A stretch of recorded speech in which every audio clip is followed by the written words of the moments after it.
Hello and welcome to the VCR podcast with me, Mike Trower. I'm here to help you on your video journey, giving you information, tips and advice and coaching to help push your content to help you grow your business. And today we have a special guest who has the best name in the world. So, Mr. Guest, won't you tell us what your name is? Yeah, absolutely. I assume you mean my surname because it's awesome. No, you mean my first name. It's Mike. It's another Mike. Yay. Power to the mics. Yay. Welcome to the podcast. Mike. Thank you very much. So just let us know what you do, because I've had a little look over your socials and you've been, and your website as well. And you were in the corporate game for a long time, helping some big boys and girls and others in their work. And now in 2019, you went off on your own. That's right. So, yeah. What a time, hey? End of 2019, fresh decade and all that, it's going to be fantastic. And then come March, we're isolated in our own houses going, what on earth just happened? And suddenly that nice safety blanket of being in a big corporate that I'd been in for, three major massive companies for like 16 odd years. What a time to kind of cut those strings. But hey, I guess if I hadn't have done it then, maybe that would have put me off doing it. I'll roll with the way it's worked out. What I found, so I was in corporate finance. I'm good with numbers. I'm better with people. So I'm really good at helping people look into what matters to them. And I use numbers to do that in my finance world. But I started helping people a lot in their careers. Helping them with their businesses. And then I was like, do you know what? I talk a lot with people about leaning into their strengths. Find what makes you really special. And that will change over time. It's not a static thing. And lean into it. Big companies tend to focus on what you're not good at as well as what you're good at. And they say, you're not very good at this, so let's spend lots of time getting better at it. And part of my message is, well, hang on. You might never be great at that. Yeah. But the reason you're employed, this special thing about you, or as small business owners, the reason that clients come back to us time and time again, how we're really helping people, that specialness of us, that's the thing we want to nurture and grow and add to and enhance. Love that. And the more I talked about this with people, the more I thought, am I backing myself though? Am I in the world that I want to be in? And so that led me to set up on my own. And so that's what I do. I help small business owners and career professionals. I do it two different businesses, but through both my own, because they're two different audiences. And one of the things I suppose we'll be talking about a little bit, or when you think about videos, who's it for? Yep. But yeah, two different audiences. But it's all about helping. So work's a key enabler in what we do. It's what gives us our money. We spend most of our lives aside from sleep, although for some people it's really close. They might work more than they sleep. For others, they might sleep more than they work. That's it. They're the top two things that you'll do in your life. So we should enjoy it. We should do stuff that excites us, that we feel passionate about, but also that gives us the reward that we want. And I help people do that through their small businesses or in their careers. That's kind of where I'm at. I love that. When I talk to people about like content, obviously I speak mostly about video. And then people say, oh, I don't like doing video. And I'm like, yeah, but you're in my community. So you might not like it, but you want to like it. That's why you're here. Yeah. And I get that.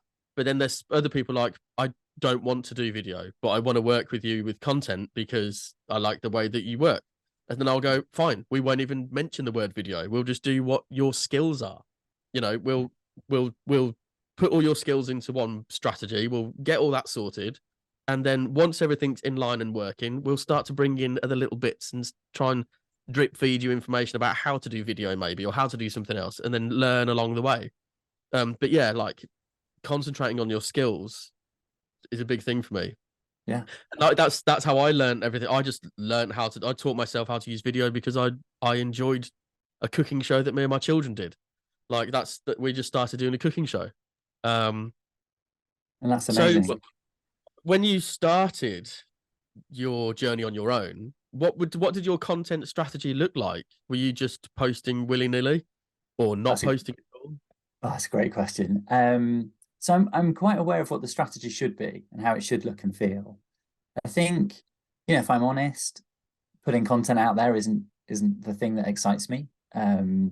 If I put it on my to-do list, it'll always get nudged down by something. Preferably, if there's an opportunity to talk to someone else, that'll always take the preference. That's just how I am. So I need the discipline in there to do it. What I found early on, I put content out, I'd share sort of stuff about me, stuff about what I could do. I guess I leaned into Instagram at that point, although I'm probably moving more towards LinkedIn now. But the problem I found was getting the depth, people really understanding who I am and my personality, and trying to get personality across. And that's what brought me to video. That's what sort of highlighted this. Mike, So you just need to be able to do. You worked that out yourself. That you're like, right, I need to do video to become across as a human. Yeah.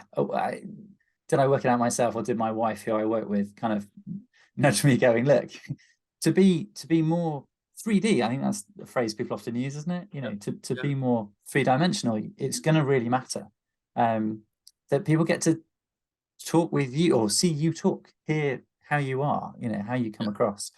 Yeah. And that scared the hell out of me. Just that idea of going on camera and recording something and trying to get who I am across. Yeah. Was it the thing that scared you? Was it the fact that it was a lens, or was it the fact that it was people? You know, what was the scary part, or have you never really thought about it? Is it the eyes? And that, well, a number. In part, I just before coming on this, I was like, right, what is it? What is it in my transformation that's helped me in video terms? A few things. So one of which was I was really worried that I was going to say the wrong thing. Whatever the wrong thing can be, I'm not sure, but I'd say something, I'd use the wrong word. I'm dyslexic, and part of my I think I was blaming it. I'm not sure it was actually the cause, but part of my hesitance was, but that might mean I picked the wrong word. I never have, and I've never got that wrong. Yeah. So I think I was blaming something that didn't really exist, but I had that fear of wrongness, you know, doing something wrong. What would happen, or what did you think was going to happen if you said the wrong word? Did you ever go that deep? Did you think, oh, No. or were you like, I might say the wrong word, end of brain conversation? Or did you think I might say the wrong word because this could happen, and then that could happen? Right. So I was worried that on a podcast I could set, or on a recorded video that I don't have the power to edit, that I would say something silly. So all right. So one of the things I've learned about myself, I form opinions by discussing with people.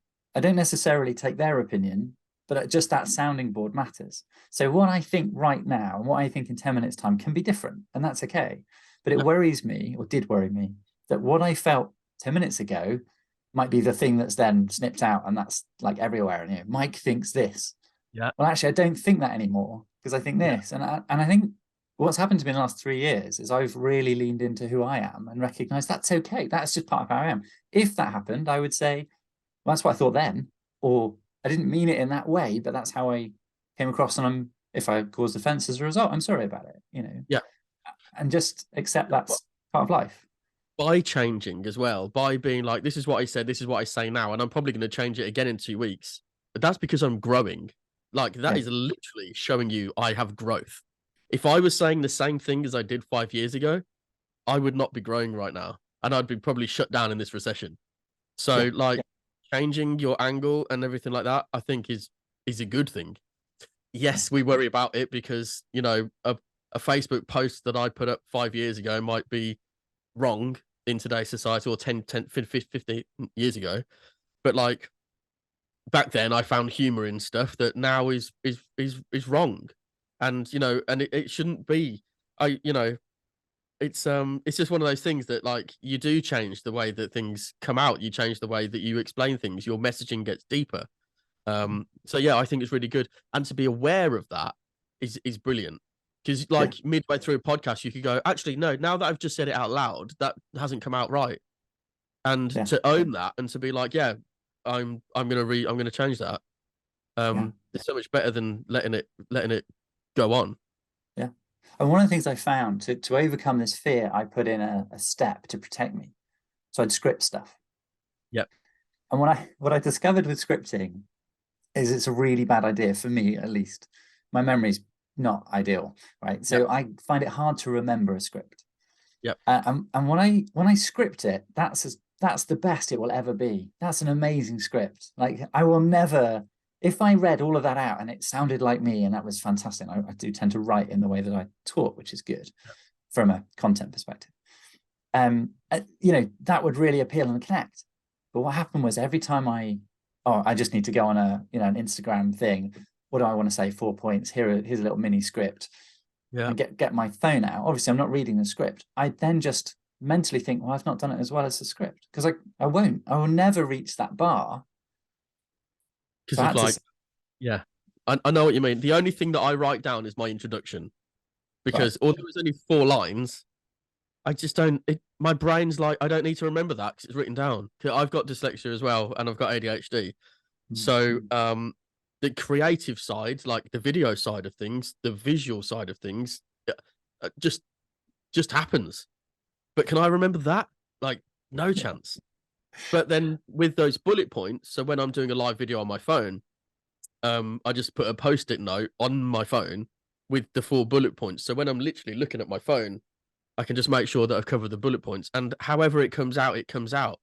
But yeah, it's never going to come out as well as it would do when you finish the video and then you've re-gone over what you've said, or when you're typing the same content on an email or on a blog.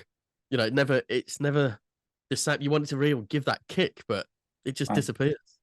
But then it comes out as you, which is the power of video. That's why it's much more useful, because that's how you are. And so I dropped the script and I went to just like bullets. What is the key things I want to say? And they would be 1 or 2, maybe 3 words of the theme of, or the point. And so then, like yourself, I suppose I probably didn't post-it note on the phone, although I might do that. That's a good idea. I like that one. To just go, right, 3 things I wanted to say are, you know, this, and this. And I have a bad habit of waffling anyway. So just knowing what the 3 things I want to say are, that keeps me on track. Like the bullet points for me are not to give me something to talk about. It's to bring me back to what I'm supposed to be talking about. Yeah.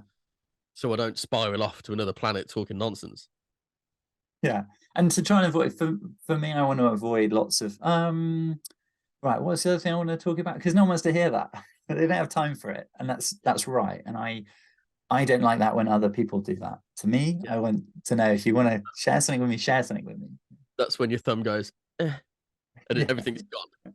You're like, oh no, I've lost them because I said, because in your head you're like, yeah, I'm gonna have a burger tonight. Anyway, content strategy, like, because your brain just goes elsewhere. When was the point that you started to be confident enough going live or doing video that you didn't create a script or bullet points, or do you still do it? Or okay, no, great. So I almost literally like screwed up a script, threw it in the bin and went, I've got to just stop doing this. This is ridiculous. Like, it's holding me back. And from that moment on, I come back to, what are the key things I want to say? I still do that now, but I probably just put those in my mind. Like, 2 things I want to say, 3 things I want to say. It's never more than 3. In part, my memory's not ideal, but in reality, because that's just becoming too much to say.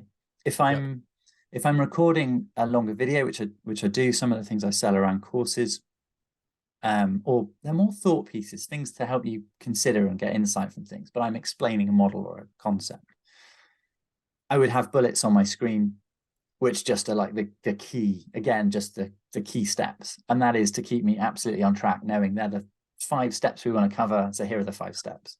Yeah. And that works really, really well. I don't know when I started, a while ago, maybe about 12 months, 18 months ago. When did you start doing? Were you doing video when you were in your corporate job, or was it when you started your self-employed job? Yeah, self-employed. So I had done standing up on stage and talking to people. So I presented in front of 90 finance people at a finance conference. I'd run some mental health workshops for 40 people a time in rooms and stuff. So standing up in front of people in a prepared presentation, here's a key message, all nicely worked out. I'm okay with that as long as I've done the prep work. Then it's on a presentation. Yeah, and I don't. The presentation typically is just images or simple things, but I've effectively scripted it, worked out the key points for each slide, and can deliver that. And I have a kind of signature talk called Be More You, which is all about leaning into how special you are. And I know that off the top of my head. So I just know that on this slide, there are 4 key points, and here are the 4 key points, and they flow. And I've just done it. The wall behind me has heard that talk so many times that it's just etched into my brain. And that's ideal. And it's almost like those things I was comfortable with. It's almost literally this. It's I don't know where this conversation is going to go. And maybe Mike's going to ask me something and I'm going to be there going, oh, I'm not sure. And I've managed to just lean into it. And I've done it by being kind to myself. So rather than beating myself up going, why don't I already do that? Just accepting that's okay. I am where I am now. What's the first step I need to do to do it? I just need to try. And I need to find, for example, a safe podcast with someone I know really well who, if I mess it up, do you know, we'll bin it or we can edit it. It doesn't matter. It's going to be okay. And then the other thing I do, coming back to something we said earlier, growth. So I listen to stuff back. I watch everything back. I'm there going, right, how would I improve it? Not to beat myself up, but rather to say, next time I want it to be better than this time. I'm pleased with how that went. Next time, this is what I do differently to take it to an even higher level. Get your own takeaways from it. Yeah, the point. Like on radio stations, after every single radio station, they do a post whatever radio station meeting, and they say like what went well, what went wrong, and all that. And I think it's really good to do that. I don't actually do that. I just make the content, stick it out, and move on to the next thing. And I don't rewatch it. And maybe I should. And I don't rewatch it because I have always thought about rewatching it in a critical way, not in a lessons learned positive way. So that is a lesson learned for me about video. So if you were to write 2 things down when it comes to thinking, like to watching it back or listening back, or even just reflecting at the end, what went well? It's very good. And the other one is even better if. So I literally write www for what went well, EBI for even better if. And I will reflect, and I'll do it at the end of this. I will do exactly the same. I'll go, well, what am I happy with? What do I think I nailed? Actually, I'm pretty pleased with the way I introduced myself. Sometimes I can waffle. This time I feel that was quite good. Excellent. Well done, Mike. What would be even better? And sometimes that is nothing I've done here that's wrong. It's just that next time I would do something. Coincidentally, one of the ones was I went too waffly on an intro. So let's be more tight on my intros, which I think I got better this time. And I look at that growth and that progress. But I think we have to be kind to ourselves anytime we do feedback and that reflection. Yeah. So what sort of video do you create on social media at the moment? Yeah, so probably a few different types. The main one for social media is Instagram stories, and very much about trying to show who I am. So I typically just explain a bit about what's coming up or something I found really interesting in a session. Never say who was involved, but just like, oh, this analogy came up, which I thought was really fun, particularly when I've come up with an analogy, quite like that, spur of the moment thing. And then actually I have a small business community, and in there we meet every week. And so I do a lot of live presenting in that. It is recorded. That feels very different though, because it's live. So there's not an expectation of it being kind of polished. Yeah, it's a different mindset. It's a completely different ball game. Yeah, I do. So I've got these a few courses, and for those, so I set myself a challenge. This is a fun one. 1 take videos. So I literally say before I start, right, 1 take, let's do this. Yeah. And then go for it. And if I make a mistake, if I've made a clanger, I will just pause and try and make sure I've got a point that I can go back to already in it. And then I can, I'll edit it. Yeah. But when I started, I found I would record the first, let's say 5 minutes of a 15-minute video, and then be like, nah, it's not good enough. I'll do it again. And then after like an hour of messing around with this, my energy's dropping. And so now actually the final result was not as good as maybe clipping out whatever my error was. Yeah. And equally, if I say, oh, right, 3rd point. Oh, sorry, 4th point. We've already done 3. Actually, I just leave that in now. That's just me. If I made that mistake, and I don't tend to, but if I did, I'd just be like, it's okay, right? No one watching it's going to get cross.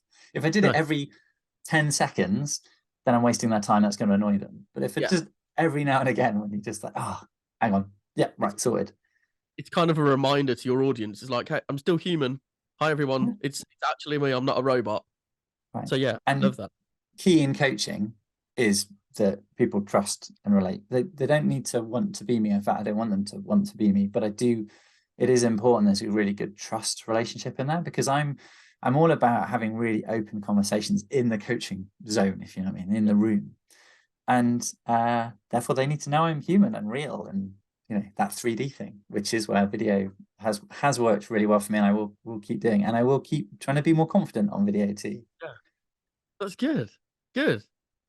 Well, thank you very much for joining me in the podcast, and I can't wait for everyone to hear it. And if you are listening to it and you're enjoying it, then you can subscribe to us on your podcast streaming place, and you can also watch the video over on YouTube as well. So check that out as well. So Mike, why don't you tell us where everyone can find you and your links, and tell us what's coming up and everything else? Awesome. So I would love to connect on Instagram, on LinkedIn, or come join my email list. But the best thing to go and do is to go and look at, I've got a special page just for your listeners. If they go to my website, thismikecole.com, there are many Mike Coles. There's only one, this Mike Cole. So here we go. So it's thismikecole.com/VCR podcast. And I'll give you the link. So hopefully that's okay to scribble in the show notes too. And then, yeah, we'll come. There's loads of detail there. Come connect, come understand a bit more about me. If you want to find out about the community, if you want to have a look at the strategy stuff or any of the coaching stuff I do, you can have a look in there. But Mike, thanks so much for having me on. It's such a good subject to explore and talk about, and I've really enjoyed it. Brilliant. Thank you so much, Mike. I have less than a minute left on this Zoom call, so it's ended perfectly. Brilliant to speak. And take care. Take care. All the best. Bye.